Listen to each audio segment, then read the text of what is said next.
Hello everyone, good morning. कैसे हो आप सभी? आप लोग की पढ़ाई कैसी चल रही है? आप लोग की पढ़ाई तो अच्छे से चल ही रही होगी, क्योंकि एग्ज़ाम तो पास में आ ही गया है। अब 2 दिन या 3 दिन ही बचे हैं, तो समझो कि आज 29 जून है और 2 को एग्ज़ाम होना है। तो समझिए कि आपका अब सिर्फ 4 दिन का ही टाइम आपको बचा है अपनी पढ़ाई करने का। तो जितना हो सके उतने अच्छे से अपनी तैयारी करिए।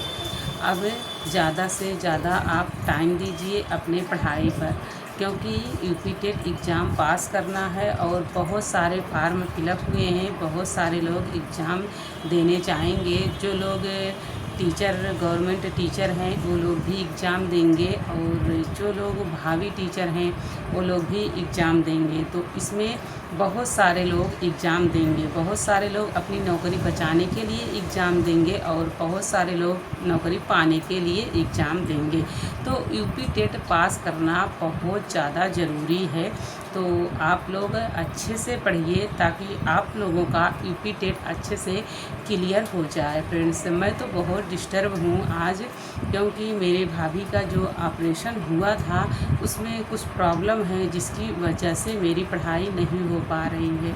मैंने बहुत कुछ सोचा था कि यूपी टेट का मैं एग्ज़ाम दूंगी और अच्छे से दूंगी, क्योंकि सीटेट का जब मैं एग्ज़ाम दी थी तो बहुत अच्छा नहीं पढ़ी थी, फिर भी मेरा सीटेट क्लियर है। लेकिन यूपी टेट में मैं सोची थी कि 100 से ज़्यादा मेरा होना चाहिए, इससे तो कम मुझे लाना नहीं है। लेकिन क्या सोची थी, क्या से क्या हो गया, कुछ नहीं समझ में आ रहा है। पढ़ाई तो हो ही नहीं रही है, बिल्कुल भी कुछ भी नहीं हो रही है। मतलब कि रिवीजन करने की बात ही मत छोड़िए, कि पढ़ाई से बहुत दूर जैसे लग रहा है कि हो गया है सब कुछ। तो पढ़ने में मन भी नहीं लग रहा है और पढ़ भी नहीं रही हूँ, कुछ भी नहीं पढ़ रही हूँ। पिछली वीडियो में मैं बताई हूँ कि मेरी पढ़ाई कुछ भी नहीं हो रही है, थोड़ा बहुत हो रही है, लेकिन कल से मेरी पढ़ाई कुछ भी नहीं हो रही। क्योंकि जब कोई निगेटिव अगर न्यूज़ आ जाए तो दिमाग इधर उधर भागने लगता है, और मेरी तबीयत भी थोड़ी ख़राब भी हो गई जब मैं ये चीज़ सुनी। क्योंकि अगर ऑपरेशन हुआ है और उसमें कुछ दिक्कत अगर है तो फिर थोड़ा सा ज़्यादा मुझे प्रॉब्लम होने लगी सुनने पर। क्योंकि मेरे भाई भी थोड़ी सी, उनकी भी तबीयत ख़राब हो गई भाभी की वजह से। क्योंकि भाभी का पेन ज़्यादा हो रहा था तो भैया भी ज़्यादा सोच लिए थे, जिसकी वजह से उनकी भी तबीयत ख़राब हो गई। जब घर में अगर कुछ हो तो फिर मुझे भी बहुत तकलीफ़ होता है कि क्या ये सब चल रहा है। और अभी एग्ज़ाम भी एकदम पास में आ गया है, तो फिर मन ही नहीं लग रहा है कि हम पढ़ाई करें कुछ। बस बार बार सोचते हैं कि कुछ न्यूज़ मिल जाए, अब क्या हो रहा है, तो तबीयत कैसी है। मतलब इसी सारी चीज़ों में हम पड़े हैं, पता नहीं क्या हो गया है, कुछ समझ में ही नहीं आ रहा है। कि जब से मैंने सोचा है कि चलो अच्छे से पढ़ेंगे, अच्छे से पढ़ेंगे, अभी 1 महीना बचा है, अभी तो चलो अब स्टार्ट कर देंगे तो भी हो जाएगा। लेकिन मतलब कि जो समस्याएं हैं वो जाने की नाम ही नहीं ले रही हैं। एक आ रही है, एक जा रही है, पता नहीं भगवान कौन सी परीक्षा ले रहे हैं, कुछ नहीं समझ में आ रहा है कि क्या हो रहा है। मैं यहाँ पे पढ़ी हूँ और भाई लोग दिल्ली में पढ़े हैं, वहीं पे उनका ऑपरेशन हुआ है। तो वहाँ भी मेरे 3 भाई वहाँ पे हैं, और एक भाभी का मेरे ऑपरेशन हुआ है। मेरी 2 भाभी वहाँ पे भी हैं, मैं यहाँ पे हूँ, बाकी मम्मी पापा गांव में हैं।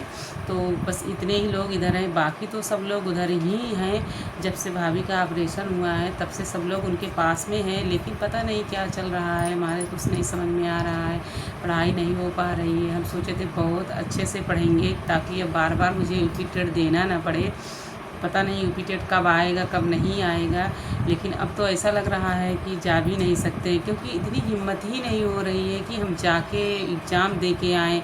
जैसे मतलब कि हाथ पैर में इतना ज़्यादा दर्द, इतना ज़्यादा थकान। अभी तो इसके पहले भी मैं बहुत ज़्यादा, मेरी तबीयत ख़राब हुई थी, मैं एडमिट भी थी।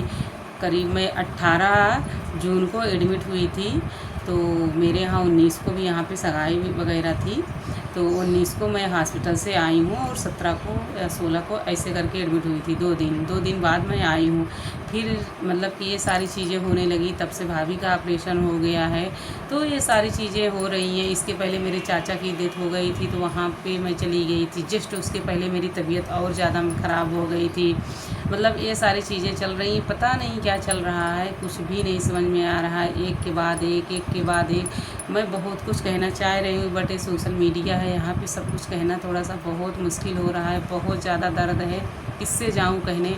आप लोग के साथ मैं शेयर कर रही हूँ कि बहुत सारी प्रॉब्लम है, बहुत कुछ है।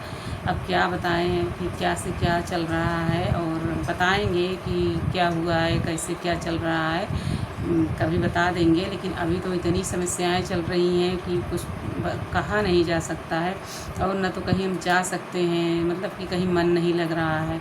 बच्चों का होमवर्क कराते हैं, लेकिन उसमें भी मेरा मन नहीं लगता अच्छे से। बच्चे लोग खुद पूछते हैं कि मम्मी ये क्या आप बोल रही हो, क्या कर रही हो, क्या बता रही हो, मतलब दिमाग ही नहीं समझ में आता है मैं करूँ तो क्या करूँ। इतना ज़्यादा मैं डिस्टर्ब हूँ, तो आप लोग ज़रूर बताइएगा कि मैं क्या करूं, कैसे करूं। मेरी पढ़ाई बिल्कुल भी नहीं हो पा रही है। बहुत कुछ सोची थी, बहुत कुछ कि चलो यूपी टेट देने के बाद सुपर टेट देंगे, हो सकता है टीजीटी पीजीटी में जो वैकेंसी आने वाली है उसमें यूपी टेट मांगा जाए। लेकिन क्या मेरा करियर कहाँ चला गया है कुछ नहीं पता है। बाकी तो जो समस्याएं चल रही हैं, चल ही रही हैं, तो मैं क्या करूं, आप लोग ज़रूर बताइए, क्योंकि बहुत परेशान हूँ। जब परेशान हो गई तो मैं सोची कि चलो आप लोग के साथ मैं वीडियो बनाती हूँ, शेयर करती हूँ। आज सुबह भी मेरी तबीयत बहुत ज़्यादा ख़राब हो गई थी, चक्कर वगैरह मुझे आने लगा था, तो जाके फिर मतलब मुझे आराम हुआ, सब कुछ ठीक हुआ, तब जाके मैं ये वीडियो आप लोग के साथ में शेयर कर रही हूँ कि मैं क्या करूँ। इससे एक जगह भी नहीं रह पा रही हूँ मैं, कि एक जगह कहीं बैठ जाऊँ या लेट जाऊँ, कुछ भी अच्छा नहीं लग रहा है। ना किसी से बातें करना मुझे अच्छा लग रहा है, बस वही हमेशा वही चिंता लगी रहती, वही टेंशन रहता है कि मैं क्या करूँ, कुछ समझ में नहीं आ रहा है। मैं जा भी नहीं सकती हूँ क्योंकि बच्चों का स्कूल खुलने वाला है, अभी तो 1 जुलाई को स्कूल खुल जाएगा। फिर कैसे मैं जाऊँ दोनों बच्चों को छोड़ के। यही सारी चीज़ें हैं फ्रेंड्स, आप लोग जब कमेंट के माध्यम से ज़रूर बताइएगा।